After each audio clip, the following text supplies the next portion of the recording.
Olá, nerds! Sejam bem-vindos, eu sou o Pirula, biólogo, pesquisador e... Essa não é a abertura do meu canal.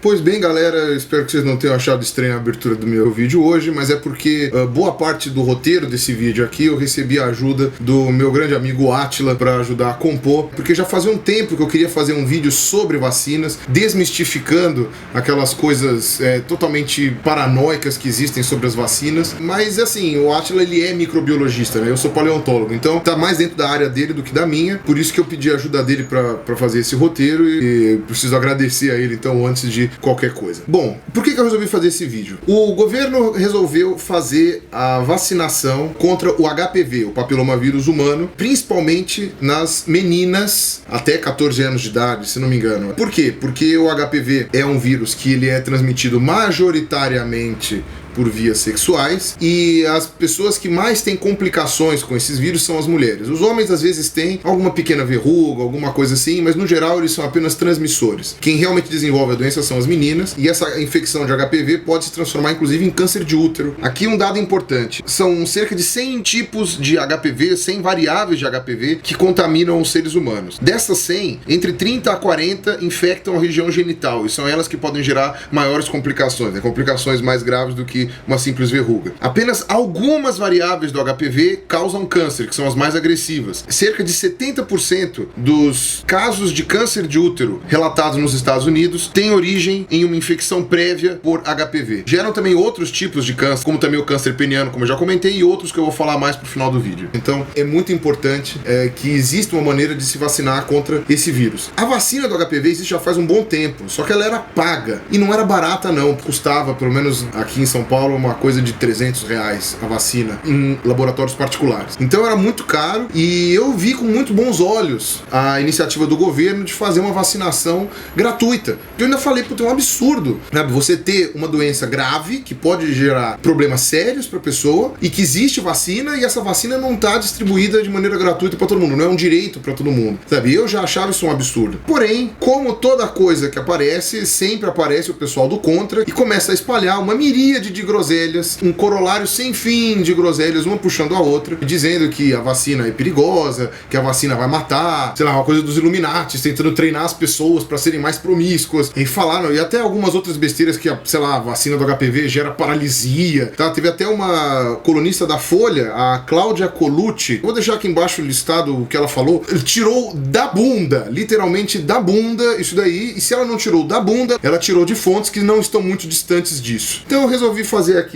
uma explicação básica de como as vacinas funcionam, vai ser complementar a um vídeo que o Átila provavelmente vai lançar também lá no Nerdologia, e também um complemento ao texto do Carl, que tem o blog Et Medicus. Se não me engano, ele é médico e ele faz alguns textos no Science Blogs dele que falam sobre diversos assuntos de interesse na área médica, e esse, no caso, também ele fez um sobre vacinas, então vale muito a pena ver, e o meu vídeo vai acabar sendo um complemento desses dois. Assim que sair o vídeo do Nerdologia, eu vou colocar aqui embaixo listado, e vou deixar aqui embaixo também o link pro texto do Carl. Pois bem, antes de falar então sobre as vacinas, eu preciso falar um pouco sobre as doenças. Não de qualquer doença, de doença infecto-contagiosa, né? Ou seja, doença causada por algum agente externo. Basicamente, a gente tem 3 tipos de grupos de organismos que geram doenças infecto-contagiosas pra gente. A gente tem vírus, bactérias e protozoários. Eu vou começar pelas bactérias porque elas são mais simples de explicar. Bom, as bactérias são organismos unicelulares, procariotos, ou seja, eles possuem um DNA solto dentro de um citoplasma. As únicas organelas que ele possui são ribossomos e uma outra coisinha, e uma membrana com uma parede celular. Enfim, isso é uma bactéria, tá? Por isso que ela é um organismo extremamente pequeno, chega a ser algumas milhares de vezes menor do que dos protozoários, tá? O protozoário já é uma célula eucariótica, ou seja, já é uma célula parecida com a nossa célula, possui núcleo, possui todas as organelas lá, então retículo endoplasmático, complexo de Golgi, mitocôndrias, né, que são fundamentais. Para quem não sabe, a função das mitocôndrias eu expliquei ela no meu vídeo da Lynn Margulis, eu vou deixar linkado aqui embaixo. Enfim, os protozoários são células muito mais complexas, mas também são unicelulares. E você tem os vírus. Os vírus, ninguém sabe exatamente a origem deles, muito provavelmente eles são bactérias extremamente simplificadas e desmontadas. Então é basicamente o seguinte, eles são uma capa proteica com um DNA dentro, ou um RNA também, pode ser qualquer um dos dois, mas de qualquer jeito são trechos curtos de material genético. Bom, e como que o vírus, sendo um organismo tão simples, consegue parasitar outros organismos? Bom, aqui eu preciso simplificar bastante, mas essa explicação vai ser importante para vocês entenderem o resto do vídeo, tá? O vírus, como eu falei, ele tem uma capa proteica e essa capa ela tem algumas características como impressões digitais, digamos assim, né, que são as glicoproteínas que cobrem essa membrana. Ela vai se conectar a uma célula do hospedeiro e ele vai se conectar e vai ter um reconhecimento aí do formato das duas. Quando isso acontece, ele penetra pela membrana da célula e ele injeta o DNA dele ou o RNA dele, o material genético dele dentro da célula do hospedeiro. Este material genético injetado, ele mobiliza o material genético da célula e ele escraviza, digamos assim, o material genético da célula. Então, sequestra todo o maquinário celular da célula do hospedeiro e passa a fazer com que ela trabalhe para ele. Então a célula começa a fabricar outros vírus, né? Quando ela fica repleta de vírus, os vírus lá de dentro então arrebentam essa célula e saem livres e felizes pelo mundo afora, prontos para parasitar outra célula. O hospedeiro do vírus pode ser qualquer outro ser vivo, pode ser inclusive bactérias e protozoários. Existem vírus que parasitam essas células. No caso aqui eu vou falar sobre os vírus que parasitam o ser humano, e tem os fungos que podem ser unicelulares, também podem gerar doenças no ser humano, que são as micoses, mas para esse vídeo eu vou deixar os fungos de fora. Sempre você teve a questão do parasitária, então todos os animais que você possa imaginar possuem algum tipo de parasita, todas as plantas possuem algum tipo ou de parasita ou de bactéria simbiótica, não precisa necessariamente ser um parasita. O estômago das vacas, dos cupins, por exemplo, possuem bactérias que ajudam na digestão, a gente possui bactérias que ajudam na digestão no nosso intestino, não necessariamente elas são parasitárias, pode ser uma relação harmoniosa entre os dois, né, simbiótica. Só que qual é a ideia do parasita? A ideia do parasita é óbvio que ele gera mal para o hospedeiro, né? Ele gera algum malefício para o hospedeiro, porque ele está lá pendurado nele sem gerar benefício algum.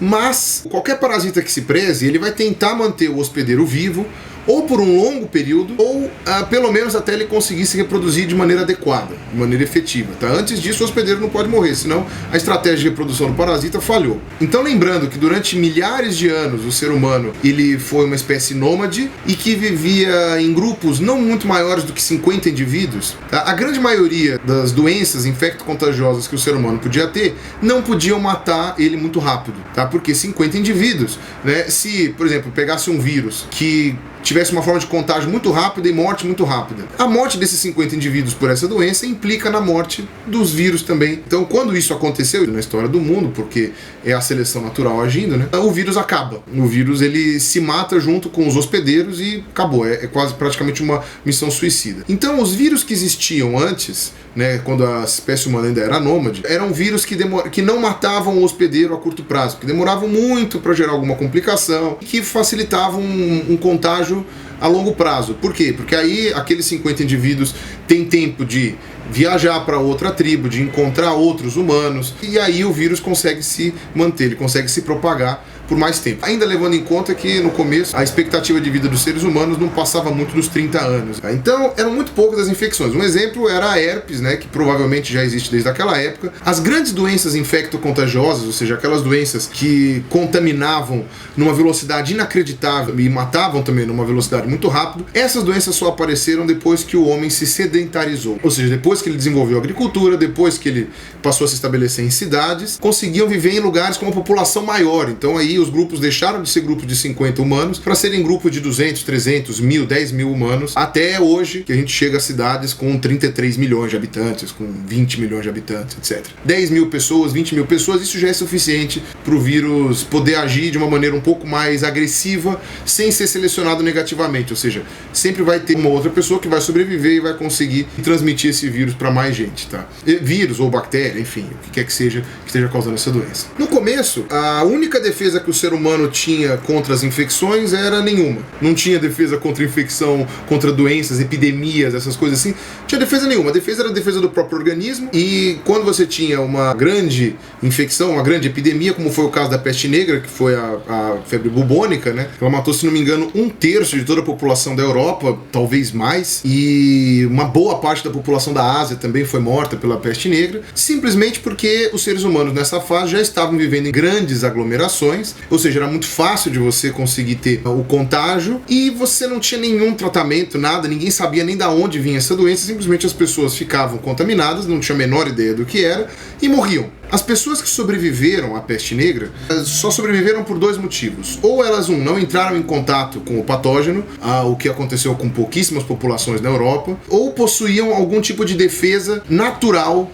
imunológica, né, uma resposta imune mais eficiente contra a bactéria que causa a peste bubônica. Foi basicamente isso. Ninguém se salvou porque tinha pacto com o divino, porque descobriu uma cura milagrosa, nada disso. Não tinha jeito. Então você teve uma seleção natural que envolveu os humanos por muitos séculos, né, de sobrevivência a doenças. Ou seja, quem sobreviveu é quem já era resistente. Ou seja, aquele parasita já não vai mais conseguir infectar aquela população, porque todo mundo que nascer depois disso são filhos dos sobreviventes e possuem a carga genética dos sobreviventes e provavelmente também são resistentes a esse tipo de parasita. A gente vai ter que falar agora do vírus da varíola. Eles são chamados de vírus pox. Você tem variantes de vírus pox que infectam praticamente todos os vertebrados. E no caso do ser humano, que gerava pequenas pústulas na pele, né, da pessoa, né, tanto que a pessoa ficava toda bexigada, né, tanto que o termo bexiga vem disso, né, aquele bairro que tem aqui em São Paulo que chama Bexiga, era chamado isso porque bexiga eram as pessoas que tinham sofrido de varíola, que ficavam com a cara toda furada por causa das pústulas que a varíola deixava. A mortalidade geral da varíola oscilava entre 35% a 40%. Se tem notícia de varíola desde a época dos faraós, se não me engano o Ramsés V, né, a múmia do Ramsés V, foram observadas evidências de varíola, e é estimado que pelo século XVIII a varíola matava cerca de 400 mil europeus por ano, inclusive alguns monarcas. Ela não distinguia pobre de rico. Então a varíola, ela foi uma doença terrível, uma das piores doenças que a humanidade tinha como lidar. Eu acho que nas Américas eles não tinham varíola, tá? Eu acredito que os índios americanos aqui não tinham varíola, mas enfim, de resto, todos os lugares do mundo tinham varíola, e teve épocas, inclusive, que a porcentagem de morte podia chegar a 60% entre os infectados de varíola, e os sobreviventes ficavam todos cheios de cicatrizes, muitos deles ficavam cegos. Então provavelmente mais de 1/3 dos casos de cegueira da Europa no século XVIII foram devido à varíola. Quando eram crianças, a mortalidade chegava a 80%. Mesmo durante o século XX, é estimado que ela tenha matado entre 300 e 500 milhões de pessoas. Bom, desde os anos 400 que as pessoas sabiam que quem desenvolvia varíola e sobrevivia ficava imune a ela. Tanto é que muitos deles eram chamados para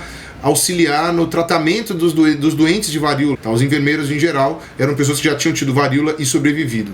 Os primeiros casos de tratamento de varíola que eram feitos tratam da China, mais ou menos nos anos 1500, sabe? Assim, o século XVI da nossa era. O que eles faziam? Eles pegavam essas pústulas que se formavam de varíola na pele das pessoas, que geralmente é pus, né? Extraíam isso daí, deixavam secar ao sol esse líquido que eles deixavam, e depois eles inalavam aquele pó. Então, as pessoas que inalavam esse pó, né, vindo dessas feridas, dessas pústulas de varíola, ou desenvolviam uma forma muito branda da doença, ou não desenvolviam a doença. Esse método saiu da China e foi para os outros lugares, muito provavelmente através do contato com os árabes, foi levado até o Sudão, onde sabe-se que, pelo menos no século XVIII e XIX, era utilizado essa técnica para evitar a varíola. Na Europa, chegou também através do contato dos árabes, especialmente os turcos otomanos, né, que controlavam até um pedacinho do leste europeu, no século XVIII também. Claro que ela variava um pouco de lugar para lugar. Então, por exemplo, na Europa, eles utilizavam uma técnica de injeção mesmo, não de inalação, que foi chamada de variolação. Você extraía o pus de alguma pústula de varíola de alguém infectado e você introduzia isso de maneira subcutânea, geralmente da perna, de uma pessoa saudável. Essa pessoa, igualmente, ou não desenvolvia a doença, ou desenvolvia essa doença de uma forma muito branda e, eventualmente, desenvolvia a doença na sua forma plena. Tá? De vez em quando acontecia de dar errado. Em geral, cerca de 2 a 3% das pessoas submetidas à variolação morriam de varíola. Se você for comparar com os outros no mínimo 35% e no máximo 60% de pessoas que morriam com a doença, a varíola mesmo, 2 a 3% parecia uma cura extraordinária. Ainda que as pessoas não soubessem por que a variolação impedia de desenvolver a doença. Ou seja, a variolação, ela foi praticamente o primeiro tipo de vacina. Teve até um caso nos Estados Unidos, que foi muito curioso. Alguns médicos começaram a fazer variolação indiscriminadamente na população para impedir o crescimento e o avanço da varíola. Só que isso gerou também muitas reações adversas, de muita gente que dizia que isso daí não fazia o menor sentido, que isso daí era uma agressão contra as pessoas, enfim. E acabou gerando também algum tipo de problema na época. Mas a variolação ela acabou ficando bastante comum na Europa no século XVIII, principalmente porque ela salvava invariavelmente a vida da maioria das pessoas que passavam pelo procedimento. E é aí que entra o Edward Jenner nessa história, tá? Que é considerado o grande pai, o grande inventor das vacinas. O Edward Jenner era um médico inglês, mas também tinha um pouco de jeito para naturalista. Ele publicou até algumas coisinhas sobre história natural, né? Algumas coisas com plantas e animais, mas o seu maior foco de interesse sempre foi a medicina.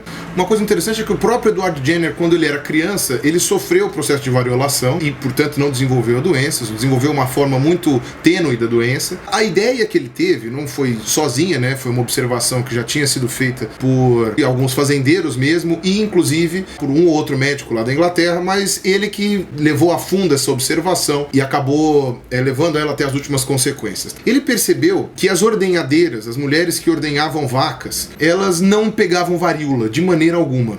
Porém, elas tinham uma forma muito branda da varíola, que é a varíola bovina, que deixa também pústulas nas mãos, principalmente nas mãos, porque é onde elas manuseavam as tetas das vacas, né? E gerava complicações para elas. É óbvio que não era uma coisa agradável essa varíola bovina, mas ela não matava e ela não gerava nenhuma grande complicação depois que você sarava da infecção pior. Então o que ele fez? Ele fez o mesmo processo de variolação que as pessoas já faziam, só que ele fez com varíola bovina. Como ele fez? Ele pegou uma ordenhadeira que estava com as pústulas abertas na mão, extraiu aquele pus de dentro das mãos dela e inoculou numa criança. Sim, ele inoculou numa criança. Naquela época você não tinha comitês de ética, não tinha nada. Hoje ele seria considerado um maluco e seria preso de fazer isso, mas naquela época ele pôde fazer isso. Inoculou numa criança e a criança foi imunizada de varíola. E ele descobriu que isso poderia ser uma ótima maneira de prevenir que as pessoas se contagiassem por varíola. Então a varíola continuava não tendo cura, mas ela podia ser evitada desde que você se imunizasse antes. O nome desse processo ficou chamado de vacinação, que vem de vacuna, né, de vaca, e por isso vacinação. Esse processo começou a ganhar algum certo tipo de respeito. Ainda tinha muita resistência, o pessoal achava esquisito, né?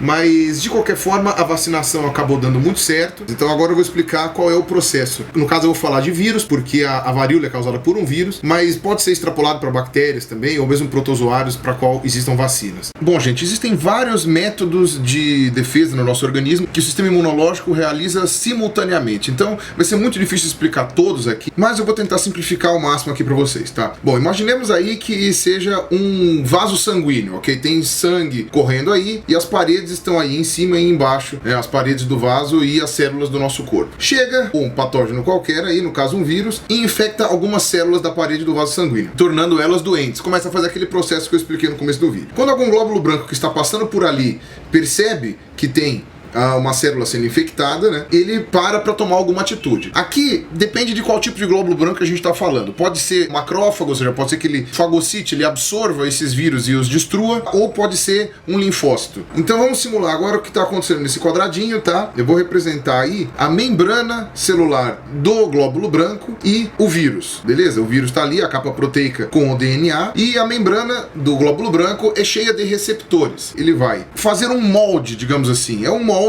do formato das glicoproteínas que revestem a membrana do vírus, como eu já tinha explicado. O linfócito guarda esse molde que foi formado, sai correndo e vai atrás de um outro glóbulo branco que é chamado de linfócito B e apresenta esse molde que ele fez, vai dar um alerta nessa célula e essa célula vai começar a produzir anticorpos. Isso são os anticorpos. Os anticorpos são proteínas em forma de Y que ficam soltas no sangue ou grudadas nessas células produtoras de anticorpos. O anticorpo ele é praticamente como um adaptador de tomada. Ele pode nos defender de duas duas formas, tá? Ou vai vir um glóbulo branco cheio de anticorpos na superfície e vai reconhecer a célula doente do nosso corpo, ou seja, e vai ver se encaixa com aquele formatinho da membrana do vírus. Caso esse encaixe seja perfeito, as células são destruídas. Mas aí elas são destruídas junto com os vírus dentro. Então a infecção é paralisada nesse momento. Ou então, simplesmente os anticorpos livres no sangue grudam ao redor de um vírus que esteja livre, e aí esse vírus não consegue mais grudar na superfície das células do nosso corpo, que é como ele vai fazer a replicação dele. Simplificando muito, é assim que acontece a defesa no nosso organismo. Uma vez infectado com a doença e tendo produzido os anticorpos, esses anticorpos ficam livres no sangue, e esses linfócitos B, eles acabam se tornando linfócitos de memória, ou seja, eles vão guardar as informações desses anticorpos. Se acontecer uma nova infecção com o mesmo tipo de patógeno, o organismo já sabe o que fazer, já sabe como reagir,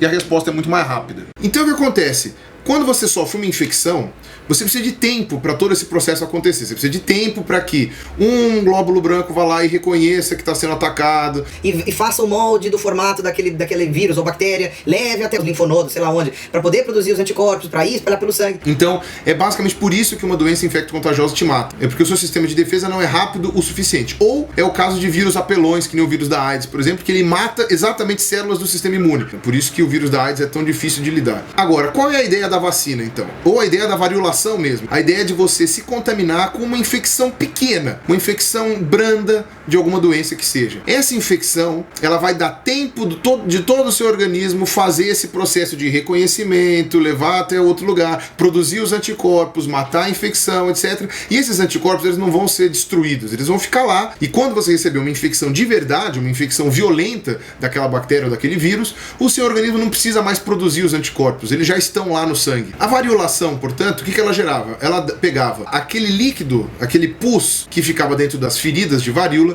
que em geral é composto por células infectadas mortas e mesmo algumas partes de vírus mortos, e colocava dentro do corpo da pessoa. Eventualmente, você podia pegar ali algum vírus vivo, ou algum grupo grande de vírus vivos, e aí a pessoa podia se infectar com essa doença e podia acabar morrendo. Mas na maioria das vezes você acabava pegando apenas vírus já mortos ou pedaços de células infectadas já mortas, que eram o suficiente para o seu organismo criar anticorpos e reagir à infecção da varíola. No caso da vacinação, né, que foi feito pelo Jenner, que era da varíola bovina, era exatamente o mesmo princípio. Você infectava com um vírus de baixa potência, ajudava o seu organismo a gerar anticorpos com uma infecção muito lenta, para quando você entrasse em contato com varíola, você não morresse. Pois bem, agora que vocês já entenderam como que funciona o nosso processo de imunização no nosso organismo e como que você pode imunizar uma pessoa, é só você gerar uma infecção lenta, a gente pode falar dos tipos de vacina que existem hoje. A vacina que usa um patógeno morto, tá? Ou seja, uma bactéria ou vírus morto, que são as vacinas chamadas de vacinas inativadas, tá? Ou seja, são feitas com patógenos, vírus, bactérias, protozoários inativados. Basicamente o que os chineses faziam no processo de variolação. Não tem como gerar nenhum tipo de efeito colateral essa vacina, porque os vírus e as bactérias estão mortos, mas a resposta do seu sistema imunológico a esse tipo de contágio,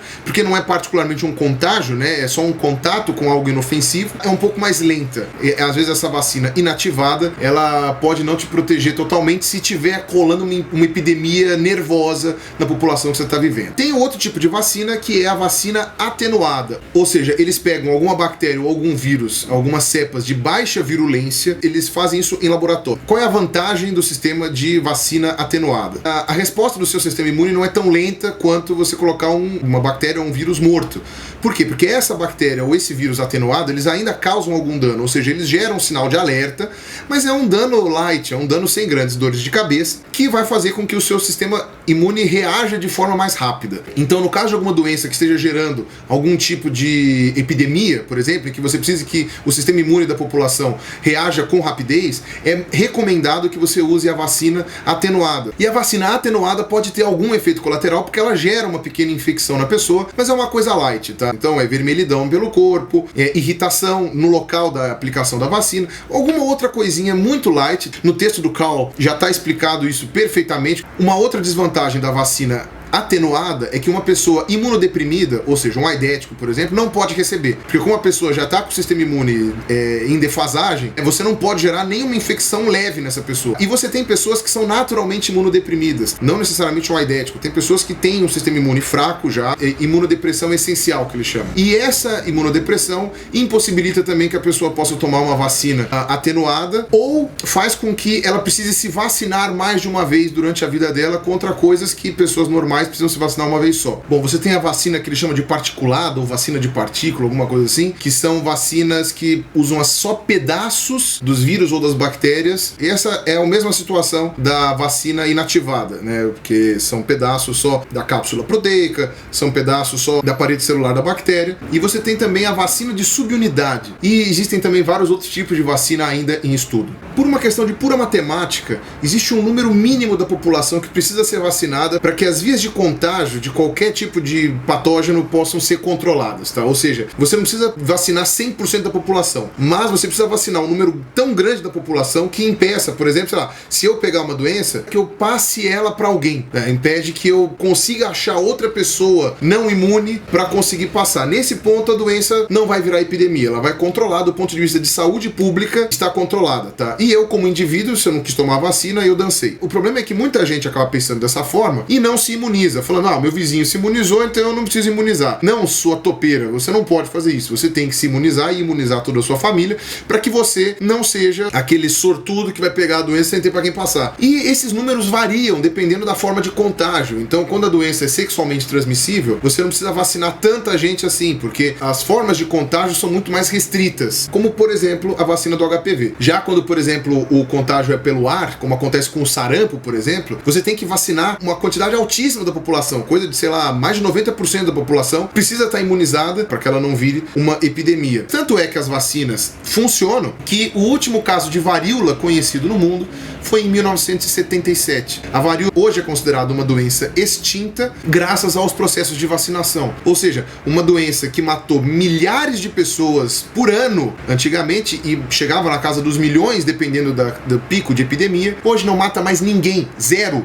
Rosca, bola, não mata mais ninguém. Inclusive, né, eu lembro quando teve o 11 de setembro que rolou aquela paranoia da bomba de varíola. Alguns laboratórios dos Estados Unidos e acredita-se que da Rússia também possuem algumas cepas do vírus da varíola guardados em congeladores. Se os Estados Unidos ou a Rússia fizerem uma bomba de varíola, mata todo mundo. Porque, por exemplo, eu, que nasci depois da década de 70, eu não sou imunizado contra a varíola. Os meus pais são. Os meus pais têm a vacina da varíola, eu não tenho. Por quê? Porque eu não precisava mais. Eu não preciso ser imunizado com uma doença que não existe mais. Agora, se algum desses laboratórios solta uma bomba de varíola, acabou, né? Eu vou morrer e meus pais não vão. Principalmente as novas gerações, que são a maioria do exército, né? Da população ativa no exército. E teve até um caso que eu não sabia, pra variar, o Átila que me contou disso daí. Aquela época que eles capturaram o Bin Laden, as forças dos Estados Unidos se certificaram de que aquele sujeito que estava lá era o Bin Laden, porque eles tinham agentes disfarçados de vacinadores. Lá no Paquistão, Afeganistão e Índia e Bangladesh, etc., você ainda tem um grande foco de poliomielite, que também é uma doença que está quase totalmente erradicada do mundo. Eles ainda têm muitas campanhas de vacinação contra a polio, especialmente na Índia e Paquistão, e entraram na casa onde eles suspeitavam que estava o Bin Laden, e aproveitaram para fazer essa vacinação e coletaram amostras de sangue daquelas pessoas que estavam naquela casa, que supostamente eram filhos e netos do Bin Laden. Fizeram um teste de paternidade e descobriram que realmente quem estava lá eram familiares do Bin Laden. Foi através disso que eles tiveram a certeza de que o Bin Laden estava ali dentro. Quando esse método foi descoberto, né, depois que o Bin Laden foi capturado, tal, não sei o que, o pessoal da Al-Qaeda começou a ter medo dos agentes de vacinação.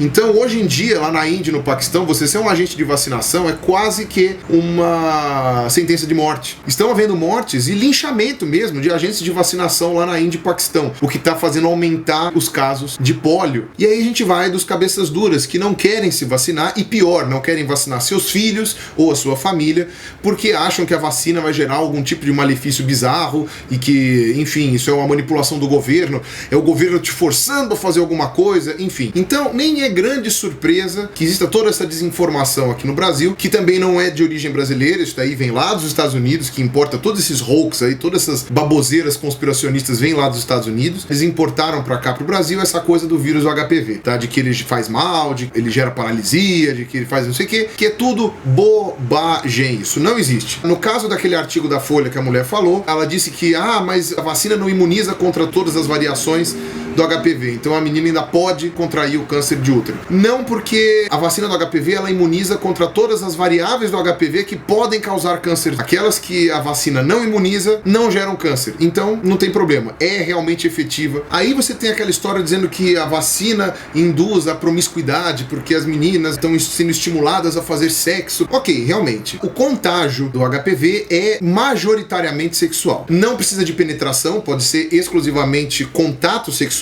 Você já pode pegar o HPV, não precisa penetrar, mas não é exclusivamente sexual. Você pode pegar HPV compartilhando roupas íntimas, por exemplo, tá? E você pode pegar, inclusive, em vaso sanitário. Você pode pegar na privada, é muito raro, é difícil você pegar isso, mas encostou, pegou. Outra coisa, o HPV, ele não pega apenas na região vaginal e peniana. Ele pode pegar também na região anal e na região oral, né? Porque você pode fazer sexo com qualquer buraco que você tenha. E não adianta fazer como nessa reportagem da Folha que essa mulher falou, sobre a questão do Papa Nicolau. Ela falou, não precisa vacinar, basta fazer o Papa Nicolau. Pra começar, que não é toda mulher que faz o Papa Nicolau. Começa por aí. Não é todo mundo que tem acesso também a ginecologista pra fazer Papa Nicolau. Coisa que vacina, uma campanha de vacinação, consegue atingir. E o Papa Nicolau, ele protege contra o câncer vaginal. Você pode ter contágio anal e contágio oral, tá? Então, não tem como você substituir a eficácia da vacina contra isso. E também não é um incentivo à promiscuidade, porque, na boa, ainda que fosse, sabe, pedir celibato das pessoas já é pedir demais, tá?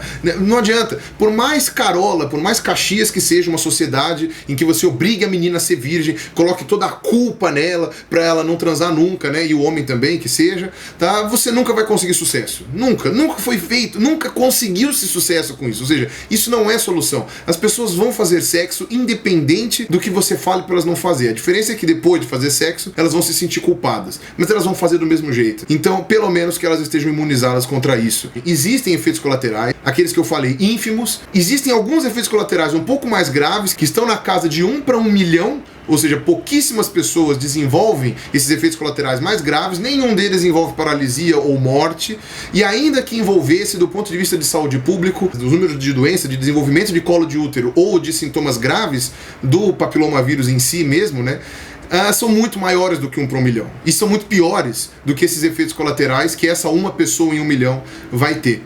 Tá? E então vocês vejam lá o texto do Cal mais sobre isso, explicando melhor sobre essa questão dos efeitos colaterais do HPV. Se você tem uma filha, né, na casa entre 12 e 14 anos, você precisa sim vacinar ela contra o HPV. Se você não fizer isso, você é um irresponsável. E se você não vacinar seu filho contra qualquer outra coisa, contra poliomielite, contra sarampo, contra rubéola, etc., você é um irresponsável. Se você não se vacinou contra essas doenças, você é um irresponsável e você pode estar facilitando para a propagação de doenças. Apenas tome cuidado aonde você vai se vacinar, porque às vezes pode acontecer de um posto de saúde ter uma vacina velha, uma vacina vencida ou uma pessoa que não sabe aplicar. Então, nesse caso, o problema não é da vacina, o problema é do posto. Tome cuidado aonde você vai fazer essa vacinação, escolha lugares que você sabe que são adequados para isso, que tem idoneidade, higiene, etc. Se você puder, claro, né? Bom, teria milhares de coisas super legais para falar mais sobre vacina, mas esse vídeo já ficou ultra gigantesco. Espero que tenha sido um bom complemento aí pro texto do Cal e pro vídeo do Átila lá no Nerdologia. Se inscrevam no canal do Nerdologia, porque vale muito a pena acompanhar, caso vocês ainda não conheçam. Acompanhem o blog do Cal e